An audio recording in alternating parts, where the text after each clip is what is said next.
Hello, Officer Scorpio. Welcome now to Shout Out Wednesday. Post a comment or ask a question at soulgarden.tv in the Scorpio viewing room. I'll do my best to shout back or answer 1 week later.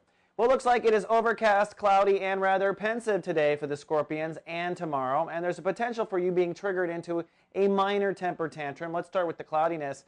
The moon is now in Cancer, so it is in a water sign just like you, so that's good. I find the water signs kind of get a nice raining flush of their emotions when the moon's in a water sign. It's almost like the moon helps you guys restore balance. You spend so much time bouncing off of other people's emotions. With the moon in Cancer, it's also in the 9th house sector of wisdom and learning.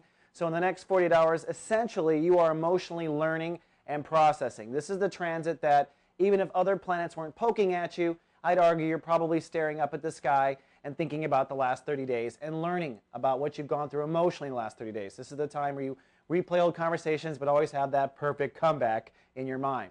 Now, zipping around to the sun, the ruling planet of the day actually is the moon. So I think your emotional processing will take precedent today, but let's not forget, part of the big topic of the month is your lifestyle and how it's setting you up to succeed or it's setting you up to fail or both. So today, some of your emotion may lead to some of that evidence where your lifestyle is in fact in the way, or you may realize that by slightly altering your lifestyle, you can have a better lifestyle.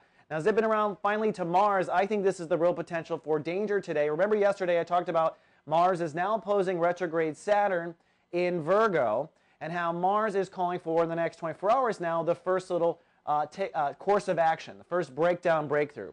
Now, the topic is, of course, your inner child. Whether or not you're on the path of your inner child's dreams and your inner child's desires, are you following romance, are you following creativity, are you on your spiritual path? And I mean that in the sense of what your inner child wants, not just hallelujahs. Now, today with Mars triggering you, you may fall into a temper tantrum, which I think is designed to show you how well or not well that whole inner child thing is going.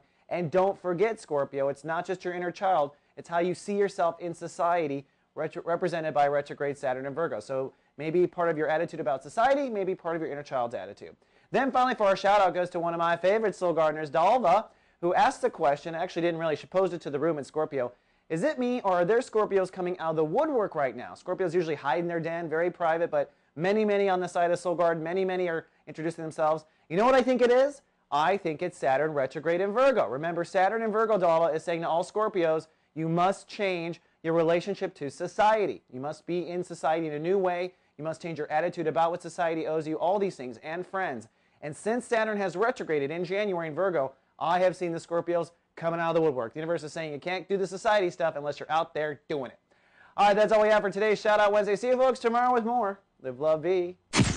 So